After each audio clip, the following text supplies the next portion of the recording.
Hello and welcome back.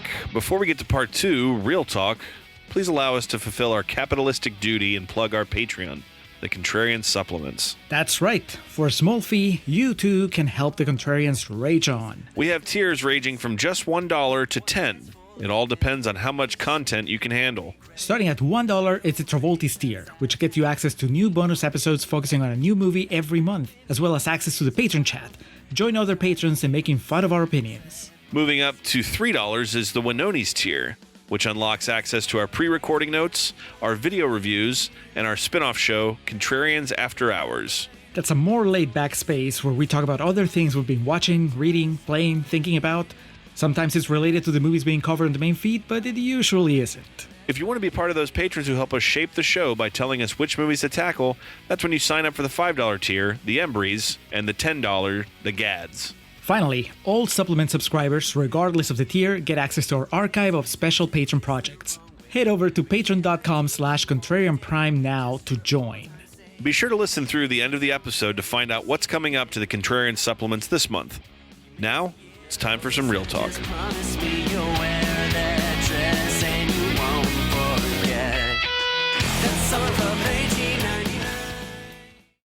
Answer me! I can't deal with it. Don't understand what that means. You can't deal with what? Living. I can't deal with living, and it's your fault. Sorry? If I'm like this, it's your fault. What have I done? What's my fault? You disgust me. What did you say? You give all these big speeches about life and work, and then you abandon us as if we were pieces of shit. What? You think you always do the right thing, but right from the beginning, you've basically been an asshole. Take back what you just said, Nicholas. Do you hear me? You take back what you just said. Now. Asshole! Me? An asshole? Me?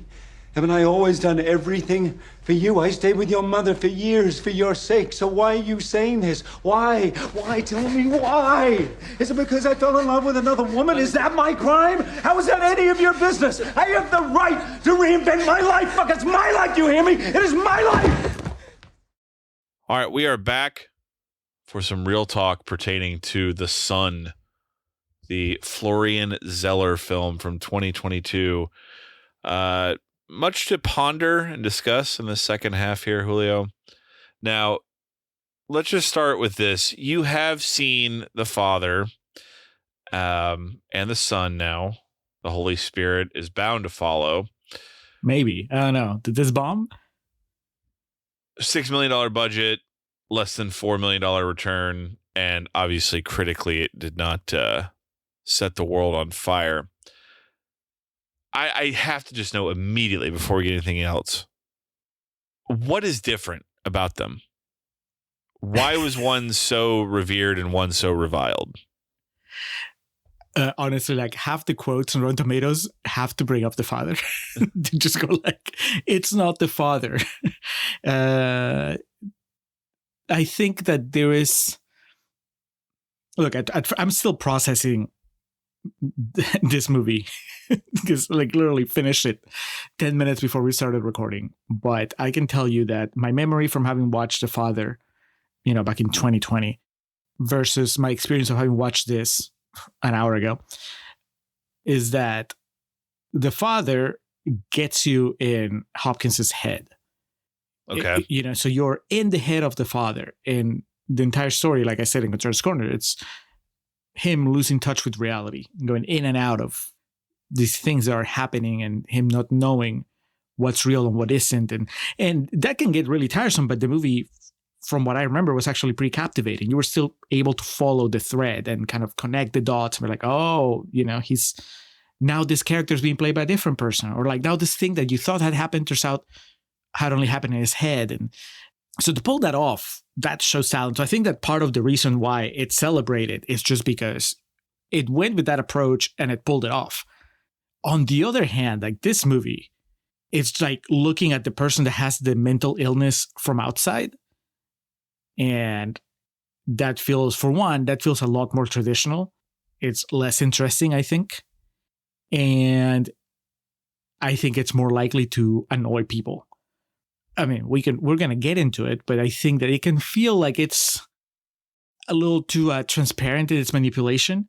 And this is like a serious subject matter. not that, Anthony Hopkins being mentally ill, he had a different type of mental illness, but that's also serious. But here it's just, the movie ends, this movie, The Son, ends with like a big like text screen where it's talking about how mental illness is, it's on the rise in the United States, and it's a crisis, and so on and so on. Like, the movie knows that this is like a serious subject matter, and I think that maybe people might have felt that it wasn't treating as much as it acknowledges it's a serious subject matter. I don't think maybe it comes across as it treating it seriously enough.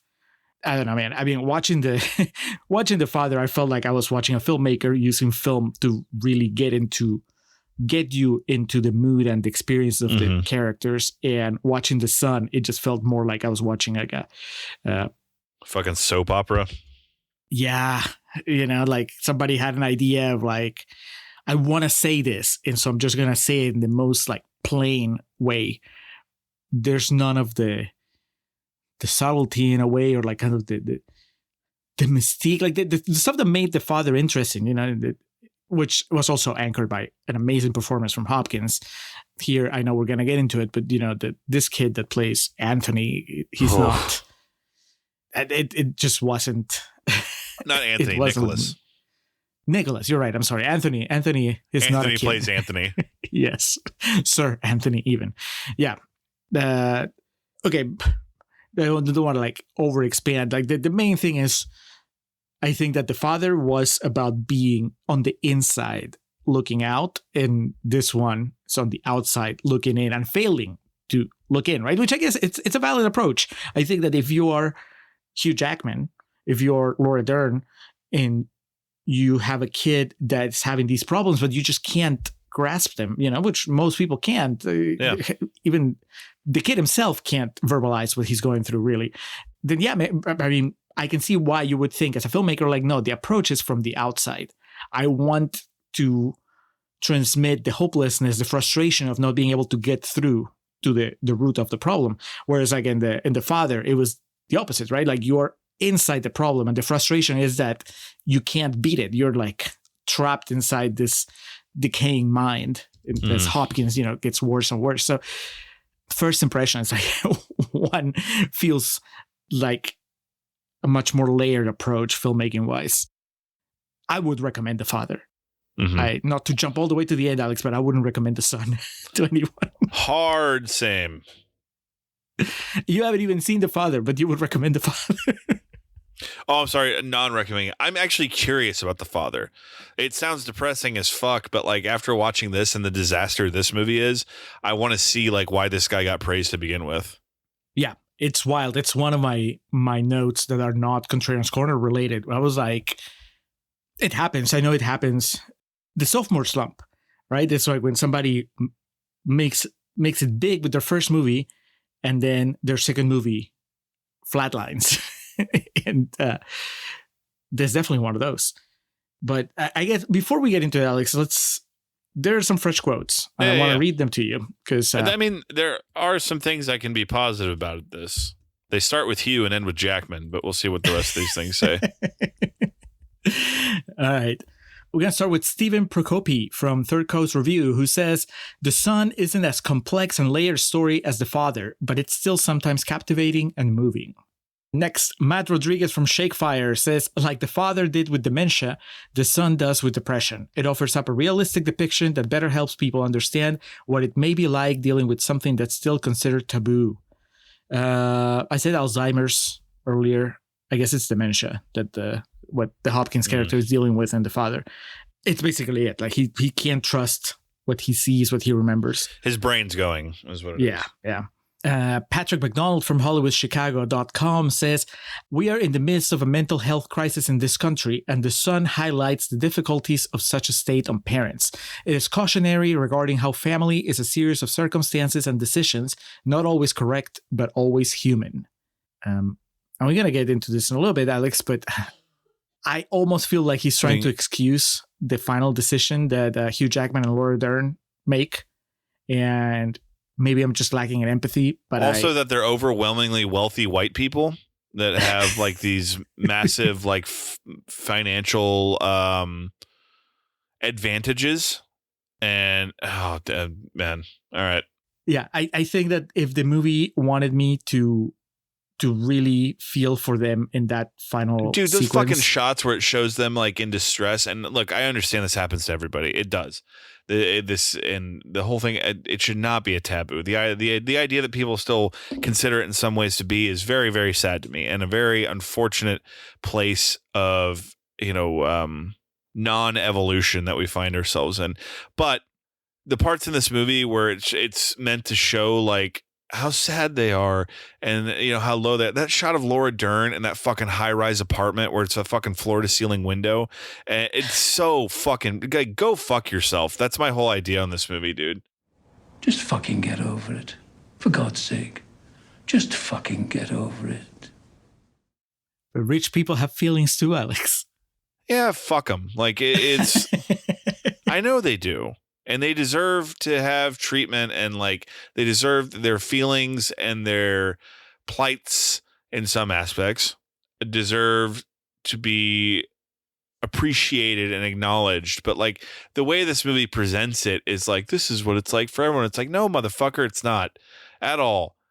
This is not what like normal people go through. So that's an even extra layer of resentment that I didn't even think about harboring for the movie. I was more on a more basic level. I was just annoyed at the refusal to believe the doctor. And I know that we're at a very specific time in history where that hits a little harder if you're pro-science. It's also, look, you got to be honest. It's a very interesting decision that the one character of color in this movie, there's two characters of color. One of them is the fucking maid at the house, then the other one is the fucking doctor that they don't believe. Yes. It made me wonder if it was intentional or not. If it was intentional or just tone deaf. Like, did they really not notice? Or was this... Because if it is intentional, I don't think that they do enough with it to... I mean, unless you're really saying that they don't take the doctor seriously because he's black. But I don't think that's what they're going for. Because... I don't either, to be fair. But it is just like... It's a weird... if... what's his name? Zeller? Mm-hmm. If he tried to tell me like, oh, I didn't even understand it, it's like, well, then you should probably think more about that type of shit, man. Yes. I think that maybe it's accidentally highlighted because everybody else in the cast is like super white. Yeah. So, but no, I think that the movie needed to work much, much harder if I'm supposed to not be frustrated by them as much as I am at the end. I think that when that scene is playing, I should be more torn up. I should totally understand why they can't leave their kid there, even though in the back of their heads, they might know that that's his best chance, but they're like, they can't do it. But I never get that insight. I just watch it happen. I'm like, you fucking idiots. It's like, what else do you need?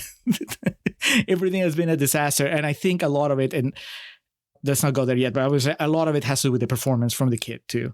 But before we get there, Alex, you don't say. Yes, yeah. Before we start just really laying it on poor Zen McGrath, I think that's his name. One more quote from James Crute from The Post, New Zealand, who says, there are times when the sun is bold, decisive, and harrowing. They didn't say daring, Alex. But still, bold, decisive, and harrowing. Others when it feels cold and remote. What it will make you do is want to hug your children. Don't have children. You don't have children. Do you think it's possible this movie would work a little better for us if we were parents? I cannot say no because I don't have kids. So I can't put myself in that situation. I do, have ideas of being a fun uncle and whatnot. And in situations where I would, if there was someone, a young child, or even like a teen here, a young adult, as they say, I would want them to feel they can confide in me about their feelings and stuff like that. If I was in a situation where I had someone like that to look after, I don't. I'm probably not going to. So I can't quite grasp that level of responsibility. So I don't want to say no, that doesn't apply to this movie. At the same time, I would hope parents that view themselves as responsible, keepers of their children and responsible of acknowledging their children would watch this and be like, yeah, these people just like are fighting amongst themselves and not actually paying attention to their son. They're leaving him alone. They're not, like asking him the root of these problems. They're not, they're just kind of like passing the buck over to other people. He doesn't like live with his mom. Make him live with his dad. Oh, make him live with his mom again. That's the whole point of this movie. That's kind of infuriating. And even the shit of like in the hospital. It's like, I mean, we've had a bit of fun with that, but listening to medical professionals and even that part too is in some cases, depending on how serious the doctor thought it was, they would just get like a court injunction to say, no, they can't take him. I mean, he said that he didn't go there, but right. The doctor says at some point, I could get a court order, but I want your parents to have to make the decision. That is a really weird part because he's like speaking as like the conscience of the movie. All right, now what do you want to do, Wolverine? To the point, I can't say no because I don't know what it's like to be in that situation. But at the same time, like I said, if someone watched this movie, I would hope they would find the gaps in responsibility that these parents have. Look, it can't be easy to have a 17-year-old kid when you're divorced, and so I'm not trying to like make light of the situation or anything like that. But there are clear things that, Laura Dern and Hugh Jackman, or their characters rather, are not doing in this movie that they could be to kind of, try to help the situation. Yeah, we joked about it in Contrarians Corner, but the idea that this kid managed to skip school for a whole month twice, it's less him being crafty and more, or at least the way it comes across, is less him being like, Jackman calls him like a super hacker or something, but more so like them being oblivious, right? Especially after it happens once. Why isn't Jackman like checking in with the school, right? Like, give him a call. Like, all he has to do is call him once and they would tell him, hey, we got an email from you saying that he was transferring back to his old school. So the fact that this dude for an entire month, all he was doing was asking his kid, hey, how was school? Cool? Okay. That was it? Like, that doesn't really inspire a whole lot of like confidence in his ability as a father. Right. So there's that. But I am open to a parent telling me that what I don't get is that when you're a parent, there is something that just takes over rationality and can just make you act impulsively. You just go into like parent mode and, they'll tell me, look, what's happening in that final scene in the hospital is just that their love for their son overpowers any logic. It's not about what the doctor is saying. It's about the fact that their son is crying for help and telling them to please take him home. And that overpowers everything. And you don't get it because you don't have that, because you're not a parent. But, I'm a parent and I felt it. And okay, I get it, Yeah, I believe that too. That's very fair. The main thing is the way the movie makes it play out is like fucking, we need to talk about Kevin shit of like, dude, I really had like flashbacks to watching this. I believe exactly what you said. The idea of, believing I think that's a justification. Yeah. Please listen very seriously to what I'm telling you. Your son is not in a state to leave here. All you have to do is sign the papers and he can go home. It's my professional opinion, you'd be taking a genuine risk. What risk? A risk that I would never take with my own son. I come at it from a very different, I was thinking about this after I asked you the question. I was like, well, I'm never going to have kids. Partly because I would be the guy that would be like, I already feel one of the reasons why I don't want to have kids is because I don't trust myself to be able to raise a kid. So if somebody else tells me this is what's going on and this is what needs to happen, I'll be like, sure, I trust you. Because you probably have a better idea about the parenting than I do. So when I watch that scene happening, I'm just, let the doctor do his thing. Mm-hmm. One of the jokes I didn't get to make in Contrarians Corner because I'm sure how to like weave it in, but like this idea that he shouldn't, Hugh Jackman shouldn't be having another kid, right? Like he can barely handle the one that he had 17 years ago. He didn't handle the one he had. Right. He can barely handle it. That's what I mean. Like, you're right. He abandoned him. Depending on whose side of the story you listen to, like, I think that it's still fairly clear that he bailed to one level or another. But you shouldn't be, if you're going to have another kid, then you really should have proven to society that you can raise a kid, that, you had a kid, you raised them properly, you're providing for them, whatever, then you're okay having another kid. And I know this is something like very dystopian, right? But can you imagine if you had to like actually get a permit or something before you bring another life into this world? And if that was the case, like Hugh Jackman would have failed. Like he never would have had a kid with Beth, with Vanessa Kirby. Sorry, dude. Your first kid is having serious problems. And so I know that there's a moment in the movie where he screams like, it's my life and I have a right to like live my life.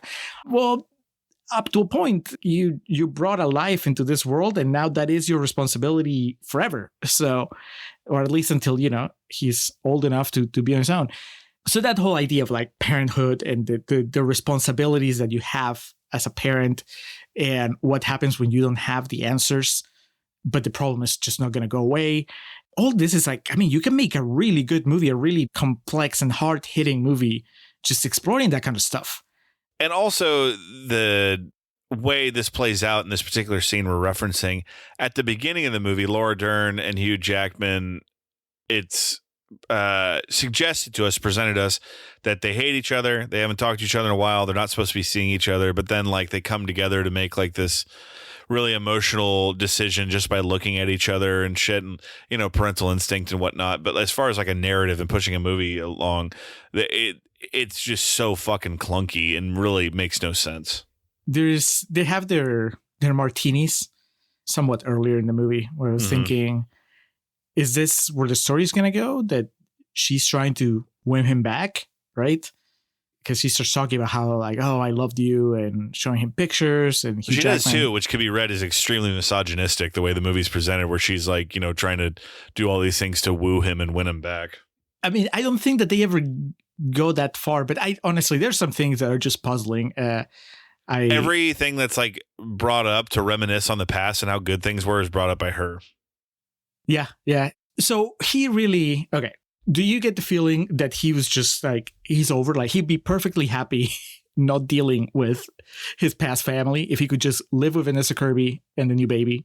I don't know about that. I mean, I believe all those flashbacks are supposed to be from his mental state, like his brain. So he clearly holds some like warm and fuzzies for it, some reverence. And, I buy that his character loves his son and whatnot, and he sacrifices some of like his work for it, which there's like this thing they immediately give up on, that all he cares about is this work. Yeah. That comes back around. It's like, all you do is work. And it's like, no, he's been like sacrificing, his time and his career to spend time with his family. So, no, I don't believe that. I believe he does hold a special place in his heart for his firstborn, as they say. He just seems so annoyed at the beginning when Laura Dern shows up. That's the thing. Everyone is such a character at the beginning of this. Yeah. It's like, oh, the distressed single mother doesn't know what to do. The dismissive single father who's moved on. It's just all so fucking played out.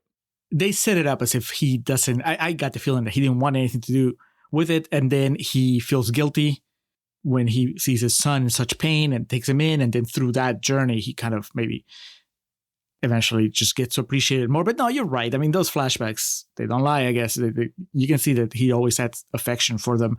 But either way, I mean, it's just, I think that there's stuff there that you can make a good movie out of, but they just didn't. What they did is, part of it is just the approach. We're criticizing the soap opera approach of just it all being so in your face.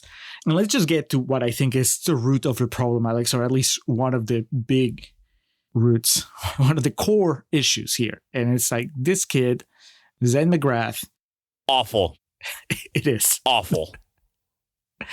How do you get to that performance? Like, when you're the filmmaker, like, how do you, I know we've talked about this before, like, and it doesn't even have to be like a young kid, but usually, the problem is with young actors, because they have less tools at their disposal in a way.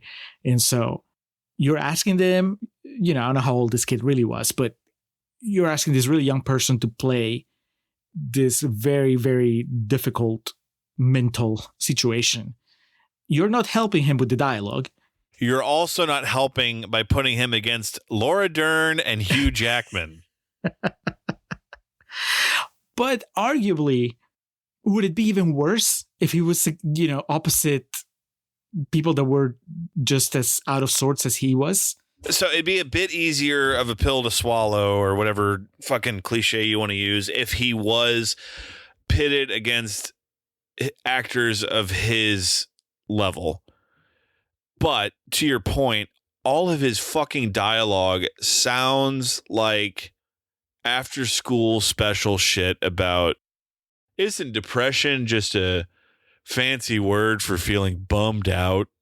And, when he's like yelling, I don't want to live anymore. It's like, look, I understand that that's very real and be taken seriously. But with the way this movie tries to play things in such a sophisticated manner, for him to have like these really just fucking, daytime drama special level dialogue that he's supposed to deliver in this really convincing fashion, when I'm sorry, he's not up to the task to do it, even if he was given good dialogue.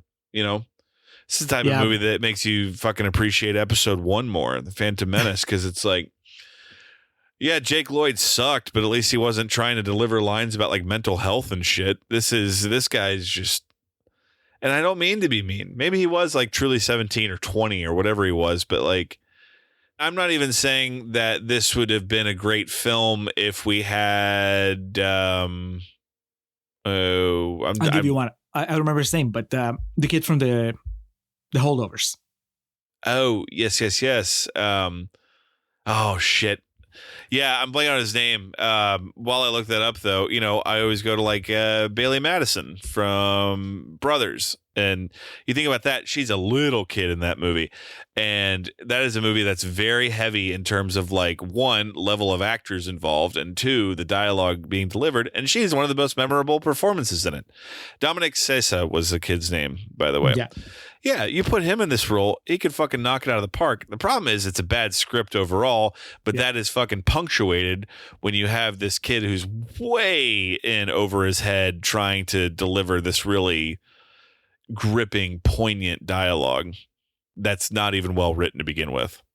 It was a cry for help, and I'm sorry about it with all my heart. I just needed you to understand my pain.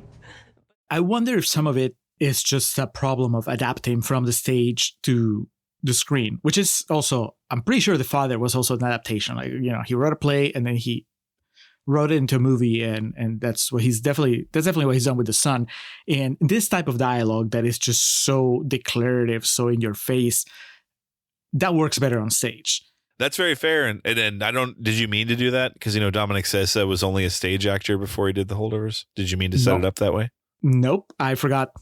I remember now, but no, well played, I thought of him. I thought of him because when I was watching the movie, as it was closing, and, I don't remember how far into it I was, but by the time that I was pretty sure that this kid's performance was not doing it for me. And that led me down a path of thinking, well, it's tricky because you always, whenever you have troubled youths, I was like, all right, have I ever liked a movie with a troubled youth? Because this is something that is always, if you make them too likable, too quirky, too whatever, too entertaining to watch, then you're clashing against reality. People are going to tell you, well, you're not treating whatever's afflicting them seriously. But then if you are too realistic in that portrayal, then it's just off-putting to watch. It's really hard to watch a movie where somebody is giving you a very realistic representation of mental illness. And I know the kid in The Holdovers, he's not depressed, but he's going through some shit. And so that was the first thing I thought of. I was like, the kid from The Holdovers, it's different, but it was a complicated, nuanced portrayal by a young person, and he kind of blew us away. So I just had it in my head, and just now, dude, even Little Miss Sunshine, the scene where Paul Dano has this huge meltdown and he screams at everybody. Yeah. Like, that's an example of, because Jesus, Paul Dano would have been 17 or 18 when they made that movie. And the People's Champ, of course, which he would go on to become. But that's a great example, too. Especially the way that movie's structured, because you have to deliver, because he doesn't speak up until that moment. But you think of like all these other examples we have of where this delivery works. And but I'm with you, too. It's the way it's written, and I don't know. There's so much of this that I just question. Like, was someone not, was there not like a filter on this? And, I think about also the involvement of Hugh Jackman and Laura Dern in this, which not to say that, their resume is pristine and neither one of them has made a bad movie. But it has to be that the father did so well, right? That they just trust him. They're like, well, yeah. That Hugh Jackman and Laura Dern read this script. Okay, who put this movie out? Sony put this out. They get this script, they read it, and they just trust that he's going to make it work. Yeah. And say, here you go. And then they see it and they're like, oof. Because Hugh Jackman is fantastic in this. And Laura Dern is she's kind of autopilot, but her autopilot's better than most people's 100%. But you have to think they watch this and they're like, this wasn't what it felt like when I was making it. And it has to, like, whenever they have scenes with the kid, yes, they have to have felt point. At some point. I mean, what I imagine they did is they thought, well, obviously it's not working right here, like in real life. But once you factor in camera angles, editing, score, right? The filmmaker is going to make it work. This is just one aspect of making the movie, but he's going to mold the performance in the edit, in post-production. And then, they go see the movie and it's like, son of a bitch, it's still bad. Man, that has to be more so than any other era, just because of what we know of advances in technology and shit. People making bad movies and then thinking, all right, no, they're going to fix it. Once we get there, it'll be fine. And then they go to the movie like, motherfucker, it's even worse than I thought it was going to be. I want to go back, though, to the idea of characters that have mental illnesses. And oh, shit. When he said I want to go back, I was going to jump in. Do we have to? And then he said that. And I was like, oh, God, yes. Well, in the sense that I think that it's a point worth considering. Absolutely. And it's just something that I think, like, it's important to represent it in film. It's obviously a source of interesting, necessary stories. And as a filmmaker, as a writer, as an actor, right, you just have to walk that line of making it accessible for people, for the audience, but also making it real, right? You have to show the necessary respect to the people that are afflicted by this, right? In this case, like, is this an accurate representation of somebody suffering from depression that has suicidal tendencies? And what I was saying earlier, right? Like, well, maybe a fully accurate representation makes it to where 90% of the audience just can't get through the movie. And so you have to spruce it up a little, or, that's like where the whole like movie magic comes through, because you're just going to spend 2 hours with these characters. So you kind of have to take shortcuts, like storytelling shortcuts, to get to certain emotions.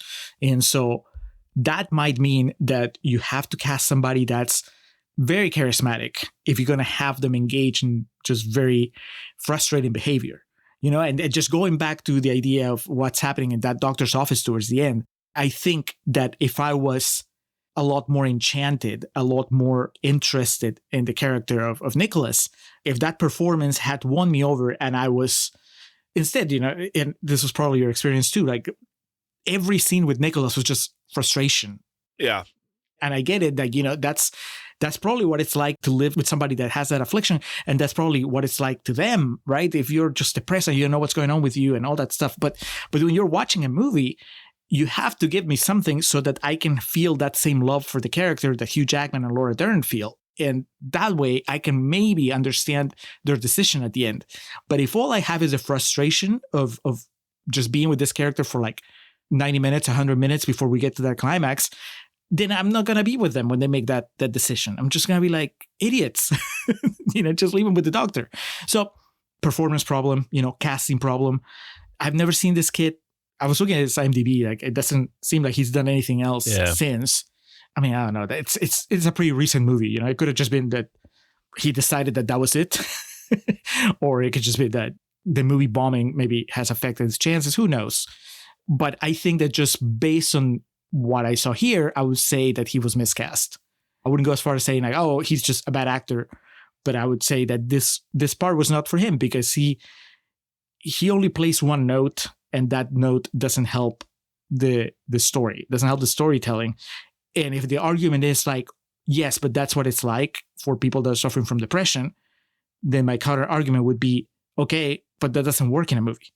Yeah, you have to make it work in a movie if you want it to be accessible to the masses. I'd like to ask you to forgive me.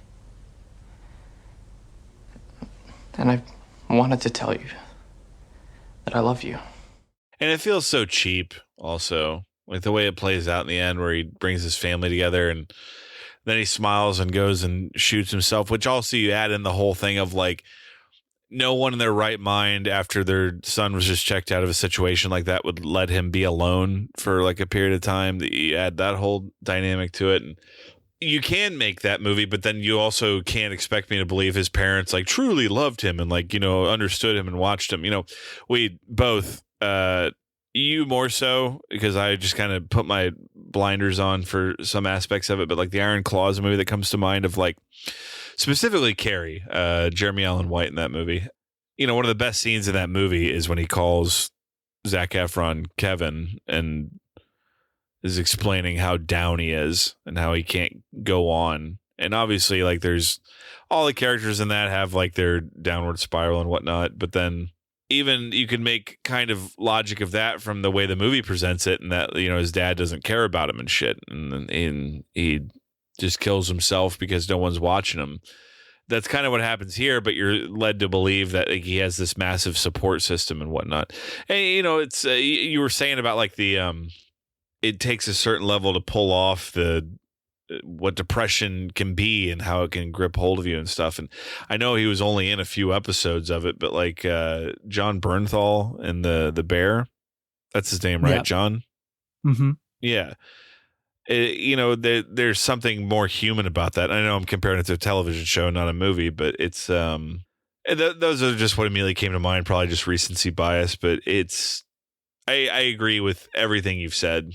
In the end, I found this movie kind of frustrating and almost like trivializing of its subject matter because it feels so. I don't mean to compare it again to We Need to Talk About Kevin, but the same thing of like, this is just such base level bullshit for such a serious subject that it comes across as almost disrespectful to me. And with this, I truly buy the Hugh Jackman performance as like, as him giving it all he has here. It's just unfortunately like the script is not good and the person they cast to be the focus of this in no way was equipped to handle like what came along with it. Yeah. Sorry, Zen. That's fine. I'm sure he has lots of stories, you know, his stories for the rest of his life about hanging out with Hugh Jackman and Laura Dern. Talking about the X-Men and The Last Jedi. He's got to sign the Last Jedi Blu-ray. He Laura Dern. Laura Dern wore the purple wig on set one day. Just to cheer him up. Yeah, I didn't mean to bring the mood down with that, but I kind of at the end of this almost found it like disrespectful to the subject matter. Well, I mean, it kind of has to. What else you got to do with this movie, right? Like, you have to take it seriously. It wants you to take it seriously. I'll give it this. The intentions are there. Maybe it works better on stage. Like I said, it could be an adaptation problem. Yeah. That final screen, it has like the contact numbers for like suicide hotlines and all that stuff. I mean, obviously, I appreciate that. Yeah. Yeah, they care about the topic. They, you know, I think that there were good intentions, but this might be one of those instances where the good intentions maybe blinded them to the deficiencies of the execution. So that's a shame. But I think that wherever positive quotes I found, in addition to the ones I read, you know, a lot of them would just seem to have been like touched by the overall drama, you know, hug your kids and just people bringing up mental illness in the real world and all that stuff. So, I mean, it does push some buttons for some people more effectively than others. Yeah, but like you said, hug your kid.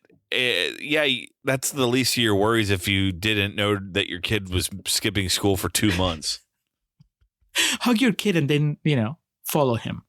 Make sure he makes it to school. You don't even have to do that. You called it out. It's like base level effort. Like just following up. How's he doing? It's been a month and I haven't heard a single thing from his teachers. I've not once seen him do any homework. Yeah.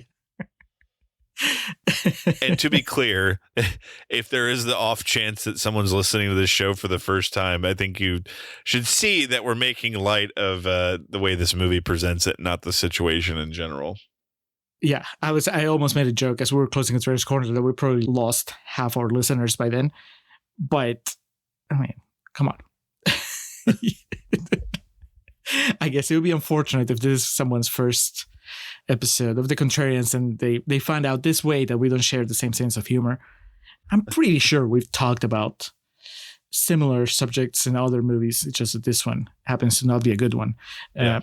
But speaking of good things, though, Alex, I was not kidding with Contrarians Corner. I think the Anthony Hopkins scene is exceptional. Did you like it or were you just playing along? No, I agree. They have this, I mean, it's almost like perfect because I would say they have no chemistry because Hugh Jackman seems to just want nothing to do with him in such a believable way, which of course means they have tremendous chemistry. So yeah, that scene, it's heartbreaking, certainly. And it's so interesting because he goes in there, Hugh Jackman, that is, with like I believe to be good intention of just, seeing his dad and catching him up on his life. And then, of course, Anthony Hopkins immediately is like, all right, fuck you if you're just coming here to talk about how good your life is. And then Hugh Jackman's like, well, now that you bring it up, fuck you. And yeah, I really enjoyed that scene. Yes. Long after the scene was over, I just kept thinking, man, can we just have the movie about those two? Can we just have Hopkins and Jackman's really fraught relationship for 90 minutes to 2 hours? The whole thing he has too about, and this is something that as I've gotten older and older is, and it's very real, understanding things to just let go and other things, it's never in anyone out there. It's your life's never going to be benefited by you dragging something around, but there's things that it's fine to hold on to and remember. And it's also, there's plenty of things out there too that it's just fine to let it go. But someone like that in that position telling you just fucking get over it. I was with Hugh Jackman of like, man, fuck this dude, So yeah, that was probably the highlight of the movie for me. Yeah, I agree. It is for me as well, because that was the one time where I just sat up and was like, oh my God, what's happening? Because it was just, Hopkins was just so aggressive but in a very compelling way. It didn't feel like it was out of place. It was more like, oh, this dude really is not going to take any shit from Hugh Jackman. It just made it so interesting. Yeah. And Jackman trying to, put up a fight and nope, just got bulldozed. It was amazing. Yes, you have suffered so much, and your daddy was not nice to you, nor to your mama. Fine. So what? Like I said, Contrarians Corner, I think that it's a note that I haven't seen Hopkins play very often in his latter career, right? He's Odin in the MCU. He is. He played in, what's it called? Westworld, the HBO show. He was at least in the first season. I never watched past the first season, but he was kind of like the wacky, is it the scientist, the inventor of the robots? I don't know, but he's playing like old man roles for a while now, and this was like really fierce, and I was not ready for it. It was great. I didn't even know he was in the movie, so when he showed up, I was like, oh, it's a reunion, and then he just kept going. It was really great. Pivoting though, Alex, and I can't believe I almost forgot about it. I almost forgot about it in Contrarians Corner too. Pivoting to the most head-scratching moment in the movie. What is up with the French intern? That is Zeller. Florian Zeller. That was his stepson. Oh, really? Uh-huh. So he really kind of derailed the movie for a little bit. Not derail, but, took us on a little side plot just so that his stepkid could have some screen time. If I understood it correctly, the kid's some of the issues he was facing influenced the movie, like the play, excuse me, that he wrote originally. But to answer your question, pretty much yes. I mean, I get it. It's he wanted to do something nice with his kid. He wanted to put him in the movie, but it is a very unfortunate way of doing it because, like, I don't want to. I thought like Hugh Jackman was going to ask him, hey, do you have any friends? You want to be my son's friend? Like, I thought that's what was going to happen. Okay, so you were more well-intentioned than I was. I thought that Hugh Jackman liked young boys because he. Oh God, dude, he does look at him very like exactly. He's like he can't keep his eyes off of him. Yeah. And he's like, who is that guy? And then after they tell him he's like, it's French. He goes out of his way to talk to him in the elevator. So I kept waiting for the reveal that Hugh Jackman liked guys. And he was like, he lived a double life, maybe even a triple life, I guess. He had Laura Dern, he had Vanessa Kirby. Yeah. So the closest that comes to payoff is that, at least this is how I rationalize it, when he buys a jacket for his son. I was like, oh, is he buying him the jacket because he thought that the French kid looked cool with the jacket? And so now he's trying to change his son's appearance. And I'm like, but that's pretty weak. And now that you're telling me that that's the director's stepson, it really feels like he just like a ham-fisted sequence just so that his kid can have like some screen time. And I get it. I mean, I get the impulse, but man, do something else. Give him a different role. That is exactly what we were talking about at the beginning of Real Talk. Of that is something that the studio and everyone just like, he made the father. Let's just trust him. This will work. I wonder if he has any other member of his family in the father, and I just didn't know at the time. Which again, with some of the producers we've talked about of the 70s, 80s, and 90s, he would have said, "Okay, then we're gonna do this," and be like, "Excuse me, no." Not with our money. Yeah. You want to do that? Go down the street. You have Roger Corman fund your fucking picture, all right? And then see what happens. Well, it's not a good movie. It's very bad.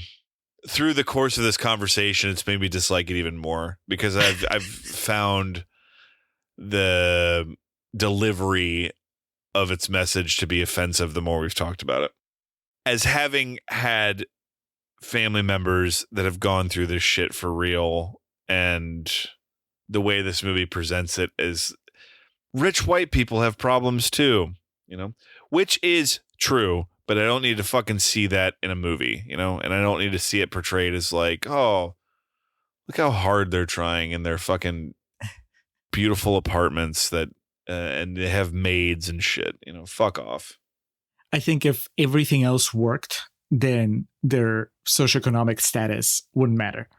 But because that's nothing the point. else works. If what do we say all the time? If a movie has you, it has you. But that doesn't work. So you're going to notice shit like that annoys you and be like, all right, fuck this, that type of thing. Yeah. I've been trying to be mindful whenever I think of the score, how I was affected or not affected by the movie. Just trying to keep in mind that, well, it maybe it also hits you harder if you've had close experiences with this type of situation. I haven't had super close experiences. I do know some people that have struggled with depression, never to the extent that this kid does, or at least not while I was around. In a way, I can see how you can watch it and be like, well, it is pointing a spotlight at a serious issue that maybe a lot of people are not aware of. But it's then you fall into that gray area, right? Of like, how much are you praising the movie for its intentions versus how it actually executes those intentions? And so I guess ultimately what I'm saying, and this ties in, because I mentioned in the Contrarians Corner that Katie and Oti gave it a very quick review on their show, on their Patreon feed, and they were positive on it. They didn't elaborate a whole lot on it, but most of what they talked about was just the fact that it was a movie that tackled mental illness. And yes, I mean, like we've been saying, it's good intentions, but yeah, the execution didn't work for me at all. If it works for other people and if it makes you feel the things that it wants to make you feel, I think that is good, because its heart is in the right place. If it works for you, then it's working. That's a good thing. But and of course, the point is, if this movie helped one person, then it did its job. You know what I mean? That's me right. getting annoyed with like the structure of it and the mise en scène and shit doesn't mean anything if someone watched this and reached out to someone in their life and it helped something. It's what we do here is talk about our facetious feelings on movies and whatnot at the same time with a movie dealing with something this serious. If it impacted one life, then God bless it. I mean, that's the thing that you go back to, like, you have to make the movie for the most people. Sadly, that's the way that the business works. It's you make the movie so that the most people possible like can understand it, can connect to it. It could be that if you're suffering from an affliction similar to Nicholas's, then you don't care about the dialogue being clunky or the parents being fools or anything. You're just like, oh, that speaks to me very directly, and so that inspires you to maybe call one of those numbers at the end of the movie, and that is good. But ultimately, as we say very often when we get to the end of one of these real talks, it's like, well, it's about how it worked for us on our show. So, and back to it, as someone who has dealt like firsthand with situations not too far off from what happens in this movie, I found it to be a bit reductive. But again, to what I just said, if it helps someone else out, good. But yeah, this is about how I feel about it. So, boo. Calm down, Nicholas. I am calm, but this moron doesn't understand anything. Nicholas, please, honey. Well, do it, Alex. Translate that boo into a score. Hugh Jackman is too good to give this movie an F. And Laura Dern, again, like I said, her autopilot trumps most people's 100%. So, like, a D. I'm not even going to be fucking petty and do D-. I'll just say a D. And again, this Zen McGrath kid, he may go on to great things. And for all I know, he's a cool kid. But he was set up to fail in this movie, and that's what happened. And shoot for the stars on the next one, brother. But this is not a good movie. It's a D for me. Julio, where are you landing? I think it's going to be 1.5 stars. Jackman is good. Laura Dern, I mean, she's fine. I think that the character is just... There's a clear differential in how hard Jackman's going versus her. Wouldn't you agree? Yeah, but I think that if she went any harder, the problem is that her character is not designed for it, for her to go any harder. Fair. She can't like overpower Jackman. That's the problem. Her character's just... Well, yeah, he's made of adamantium. Yes. I will give an extra shout out. It didn't really come up much in Real Talk, but I really like Vanessa Kirby whenever the movie lets her do something. I wasn't kidding at Contrarians Corner. I think that she strikes a nice balance of being clearly not happy with the situation, but also clearly trying her best. And the fact that she never really comes across as nagging, when she could have easily come across as that, right? She's like, I'm the mom, I'm taking care of the baby, I'm also taking care of the 17-year-old that keeps asking me uncomfortable questions, that keeps like being moody. Dude, like, no joke, like in a much better movie, she's like the best supporting actress. You know what I mean? Yeah. I was glad that she was spared the third act of the movie. When the movie let her go, I was like, that's good. But she's good. So yeah, 1.5 mainly for the performances and that Hopkins sequence, which, should be a short film. Just replace the entire movie with that short film. Oh, that undoubtedly like raises the stock of the movie. Tell people, just watch the Hopkins scene. But anyway, 1.5 from me, a D from Alex. KT, OT, sorry, we didn't enjoy it. But we're happy to have watched it, especially for you. Mm-hmm. And I'm glad that you guys enjoyed it, at least more than we did. Just how it goes. Sometimes you get this, sometimes you get Matt Heidi that Alex liked and I didn't. Oh. And Matt Heidi fucks. Yeah. And sometimes you get the Pope's Exorcist, which, we both had a good time with. These are the games we play. Yeah, yeah. A word of advice: if you want to go and have a life, do not have a kid. That's it, Alex, for The Son. What's on deck, Julio? Coming up next, TBA. But I can tell you that we are delving back into Jordan Mans's top 100 movies of all time. Yes, the same Jordan Mans that very recently filled in for Alex on a bonus episode and spent so much time praising Avatar: The Way of Water. Alex, that must have made me very happy. I don't think Avatar: The Way of Water is in the top 100 list, but there's a lot of movies that we haven't seen or movies that we haven't seen in a long time. So it's a deep pool. Yes, yeah, it's 100 movies deep. So we've already handled a few of them on the main feed and on the Patreon, but here we go again. So that's coming up soon. Check the website. By the time this drops on our website, we'll have a list of what's coming up next. And now on the Patreon channel, we do have another Jordan Mans recommendation for the bonus episode. This one is not from his top 100 movies, but it is something that he brought up on our 10th anniversary episode when he sent that clip. So we're going to be checking out The Voyage of the Demeter, the Dracula sort of a spin-off, or I don't know what do you even call a movie that just focuses on like the one scene from a bigger story. Whatever you call that, that's what Voyage of the Demeter is, or at least that's what they've told me. Haven't watched it yet, but if you check our Patreon page, there's going to be a bonus episode there. For QVRs, we're doing a dual QVR this month. The movie is called Strange Darling, featuring our good friend Kyle Goldner. So that's a hint telling you that it was demanded by, I guess, Kyle Goldner's superfan Jamie Russell. It's the same patron that made us watch Dinner in America, to great results. And then we have Contrarians After Hours. Alex, what are you bringing to Contrarians After Hours this time? This past Friday, made dinner for a friend, and she and I sat and watched Scott Pilgrim vs. the World because she had never seen it.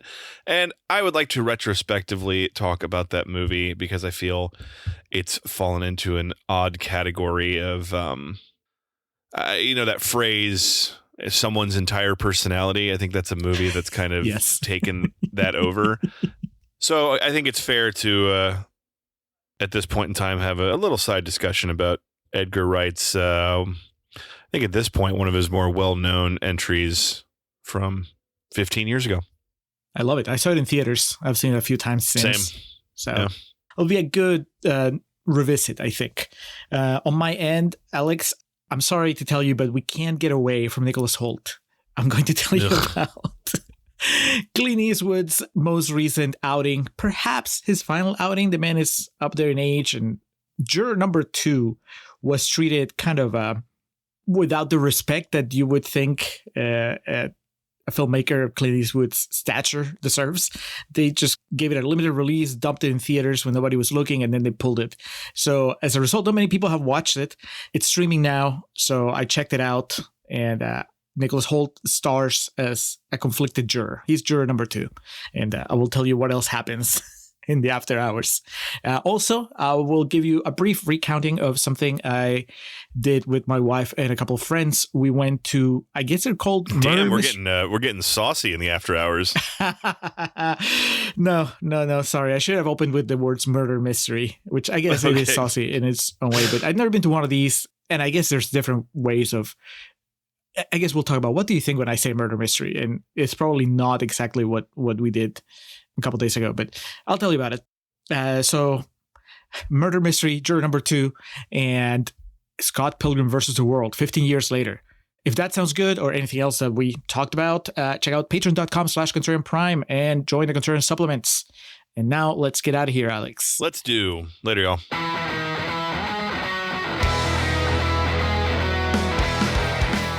Welcome to our end credits. Or as we usually call them, our perennial plugs. We start off by giving thanks to the Festive Years who provide our opening and closing tracks. They kick us off with Last Stand and take us home with Summer of 99. Be sure to head over to thefestiveyears.com for any and all Festive Years needs. Our friend and fellow podcaster Hans Rothgieser is the man behind our logo and all the art you see related to our show. Reach out to him and let him know how much you like that little tomato. His email address is mildemonios@hotmail.com and his website is mildemonios.pe. That's MILDEMONIOS. Hans, thank you for all your support. For those interested in the regularly absurd world of professional wrestling, Joe and the boys over at latenightgrin.com have you covered. Tell them the Contrarians sent you. And we like to close with special thanks to our social media team of Zoe Perez and Corey Ari. Each of the social media accounts we mentioned in the introduction look as good as they do because of their work. So that'll do it for this episode of The Contrarians, where we're right and you're wrong, and we will catch you next time. Just for old time's sake, I really don't care who